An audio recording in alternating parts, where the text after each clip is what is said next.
Everybody. Well, Faith Goldy is still running for mayor of Toronto, and there's still lots of controversy surrounding her. And I'm going to look at a video she recently posted and some other stuff that happened.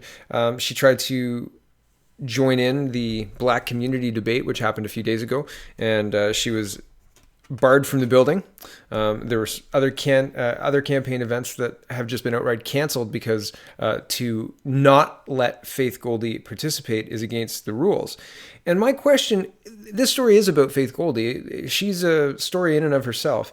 But what if it was you? What if you said something last year that some people decided was racist, and they now use that to remove you from the democratic process?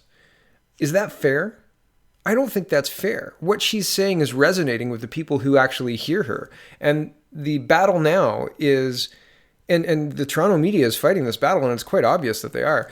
The battle now is to silence her. The battle now is to limit the amount of people who are exposed to her. They're not letting her buy ads on Bell TV. And Rogers and Bell collectively own a lot of the television stations in and around the Toronto area. And in and around the Toronto area is who's voting for mayor of Toronto, right? GTA.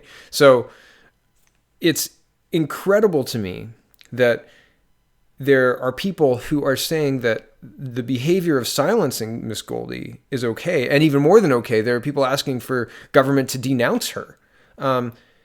That's incredible. Like that's not democracy. That's a travesty. That's horrible. And I think it's a bellwether of where our democracy is in Canada right now. I think it's important to pay attention to these little skirmishes because, like, it's easy to think, oh, federal government, that's really far away from me. It doesn't really touch my life. Municipal government touches your life, man. If they reduce a 4-lane road to a 2-lane road, that's going to affect your life. If the mayor of Toronto lets in thousands of non-citizens and puts them up in hotels and makes that okay, that's going to affect your life, right? So you should have a choice, and democracy demands a choice that is informed. And it's the press's job to inform you. So it drives me crazy when I see this crap. So anyway, Miss Goldy is probably the worst person for this type of strategy because she is a media personality. She knows how to make great videos that resonate. She knows how to talk to a camera, and she's not afraid to talk to a camera. She's not afraid to be branded, and she's not afraid to be wrong, but she is also not afraid to put her ideas out there. And I mean, that's a leader, right? I don't care what anybody says. In doing what she's doing right now, she is demonstrating leadership qualities that a lot of the other candidates in Toronto for Toronto mayor, for Toronto leadership are not showing. Even Tory. Tory doesn't have the balls to even debate her. Anybody who wanted an honest win would debate her. And if she's as bad as they're trying to make her out to be, you mop the floor with her. Easily, that racist, right? You mop the floor with her, John Tory, if you're being honest. But that's the problem, right? Your record's awful, and you know it. And in reality, Faith Goldy wins on the facts. And you know that too, and that's why you don't debate her, and that's why you try and silence her. And that's the problem. Okay, so we're going to get into this now. We're not going to watch the whole video, but it is a great video, and I think you should watch it. So Faith Goldy tweets, quote, "The effort to silence my campaign and really every conservative opinion has reached an unbelievable level of tyranny in Toronto. Just when I think they've hit rock bottom, that crooked establishment sinks even lower. To make Toronto safe again, visit faithfortoronto.ca." Okay, and there's a link to a video. And here's the video. We're not going to watch the whole thing. I've got some notes about what we're going to watch specifically, and we are going to watch a lot of the middle of it. But it's going to be broken up. I'm not going to let it run. So here we go. The effort to silence my campaign and really every conservative opinion has reached an unbelievable level of tyranny in Toronto. I don't think I can overstate just how crooked our system is, how corrupt our media is, how dirty our political system is, how despicable our political polling is. And just when I thought we reached the bottom, the establishment sinks even lower. Thousands of people signed petitions calling for me, Faith Goldy, candidate for Toronto mayor, to be allowed into the mayoral debates. But time after time, I'm blocked. My supporters are protesting, calling TV stations and writing letters, and still, those in power are censoring our simple message to stop crime and cut fat at City Hall. The latest This debate was going to be a forum on seniors' issues, and it was going to be held on government-owned property, which means that they would have to let me enter the debate due to equity laws. So, you know what they did? They canceled the entire event. The production quality of the video is excellent. And she's communicating fairly clearly, concisely, easy to digest bits. There's a little bit much packed into this video. There's a lot to digest, which is why I'm breaking it up. But really, Faith Goldy is able to communicate with people in a way that other mayoral candidates and other candidates who would maybe fall to this strategy, she won't. So I find that interesting. And yeah, they must be terrified of her if they're canceling events and essentially running away, calling her, calling her racist is part and parcel of the strategy. If you're wondering what the strategy is, have a watch of my other video from today. It kind of lays it out. Basically, if you're male, you're a sexist racist, just like Donald Trump. And well, if you're female, it looks like you're a white supremacist because, can't listen to female white supremacists. They're evil, I guess. Anyway, 115. Of course John Tory won't face me. He's a coward. He's a very weak man. But he's always willing to slander me in the media. He'll call me a bigot or whatever he can think of. All of it total BS. Here's a fact, John. You're spineless. Crime is up, and people are sick of you weaseling your way into power. That takes... So, she takes aim at her opponent. She says very clearly, and this is right on the edge for political decorum, but I think she's been treated poorly enough that this should create some talk. It really should. A candidate speaking that blatantly and that challengingly to the lead incumbent is challenging. And really, if Tory wants to maintain credibility here, he's got to answer this. He's got to answer this. He knows what her issues are. Speak to it. He has to, or he loses credibility. And him, in his position as mayor of Toronto and also as a member of the Rogers Control Trust, who has voting power of the decisions of the direction of Rogers Corp, which is a family-owned company, is that appropriate? Is it appropriate that people don't know that? It's pretty wild to me. Here is the fact that they are not allowing campaign ads to be purchased by Miss Goldy on a Bell-owned media, and that's illegal, and Goldy lays it out pretty well here.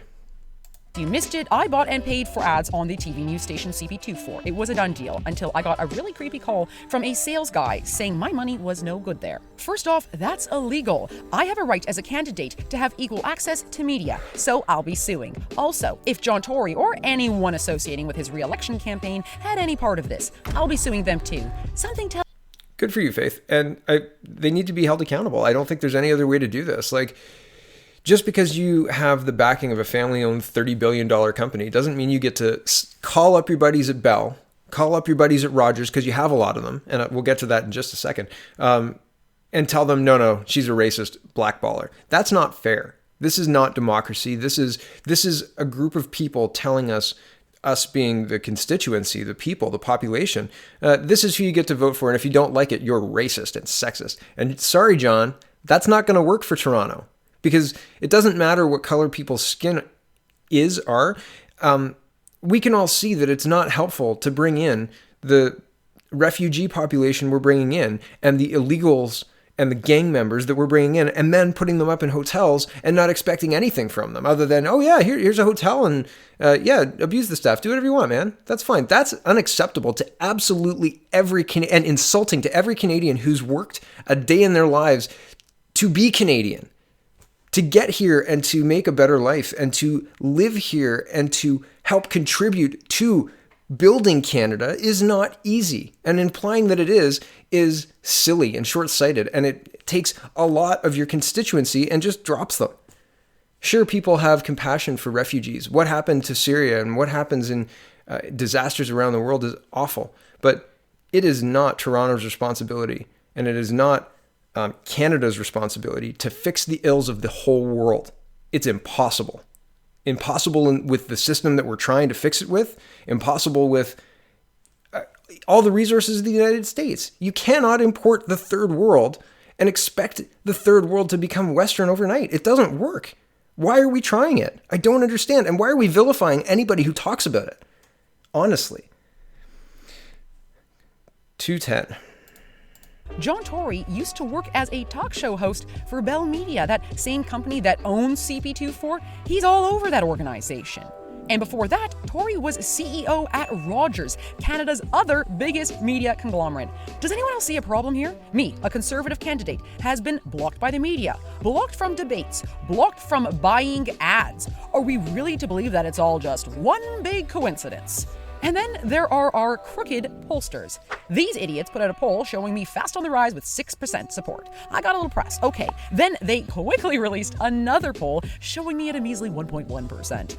Then they publicly denounced me and said they'll never have my name entered into polling again. Are they crazy? How can you trust my polling results when the company is actively rooting against me? Is this election tampering by a polling company? I've had a lot of laughs that just have... So... And I think that's a legitimate question. I don't think that's tongue in cheek. And I'm going to leave the video here. There's another 30 seconds or so in the video, and it is worth the watch. I say again, Goldy does a great job with her messaging and her the polish on the video. It looks great, and they're scared, and they should be. Her message is resonating, and it's a good message. There's nothing wrong with it. I had a bit more for this video, but I'm going to leave it on this video. So this is the absolute state of Toronto's mayoral race part 2, and Faith Goldy does a good job at explaining what it's about. Have you yourself been told? So right now, police are banning people from going inside the debate, including those that have tickets, people who we've never met before in our entire lives. Are just here, and because we walked up, everyone is now being censored from going inside, even if they have nothing to do with our campaign. Okay, but this is like the weird part, is that there seems to be, I don't know, I feel a bit preposterous to say some racial bias that's going on, but have you two ladies tried going in? Just go, just try. Okay. Anyway, so as you can see, there's cops behind us. We're not going to pose any sort of threat whatsoever. We're just here trying to get an answer as to why we're not being allowed to come into the debate. I mean, I'm fine to sit things out if that's where it's getting to, but there's folks out here with signs, let faith debate. But these people got tickets. They deserve a spot inside, but this is the absolute state. We've been banned from being in the debate stage. We've had our ads banned. They're now canceling debates when there's wind of us coming. And now when we do show up, we're not allowed anywhere on the property, and anyone who's within a country mile of me is treated likewise. So cops have already told us that they are going to be, hi guys, live streaming. All right, I'm gonna get going so that way some of the media here can possibly talk to us. We'll see what happens. Okay, and she says I'll update you. But so this was the black community debate, and instead of canceling, they just banned her from the building and banned her supporters, and they had police there. And she said very clearly, we don't pose any public safety. We're not looking to cause any problems. But, you know, the police are there. So again, I say, is this democracy? Has she threatened anybody? Has she said outright during any of her appearances or anything to that effect to give anybody the indication that she's a dangerous person or that her followers or her supporters are dangerous in any other way than John Tory's followers and supporters are dangerous, right? Like, this is a political, democratic match. She is a person, she's a citizen who qualifies to stand for that office. And the collusion of the media and the establishment to install the candidate they want should be the biggest story in Canada. But the media is so foolhardy and stupid. They're off in the weeds talking about how Faith Goldy's a racist. That's not the story, guys. You're the story. And the story is you're censoring and forcing candidates that you want instead of the democratically interesting ideas of Faith Goldy specifically that you're trying to silence. It's a weird state of affairs to be in, to watch, because there are people who are really supportive of silencing her. And to tell them that that's anti-democratic is almost insulting to them. It is insulting to them. And it's crazy the level of cognitive dissonance we have to get to believe that silencing this person with popular ideas is the path to a stronger democracy. Madness. This is Canada. This is the absolute state of Canada today. That's crazy, right? And I don't want that coming to our federal politics. I don't want that coming to our provincial politics. It's already come to our provincial politics. So, Faith Goldy, representing the absolute state of Canada and our democracy, we're in trouble. Our democracy is in trouble. We need to have ideas freed to be explored and examined on the public stage, and not in a way that is managed and controlled by a crooked media and a crooked establishment. peoplespartyofcanada.ca. Thanks everyone for watching.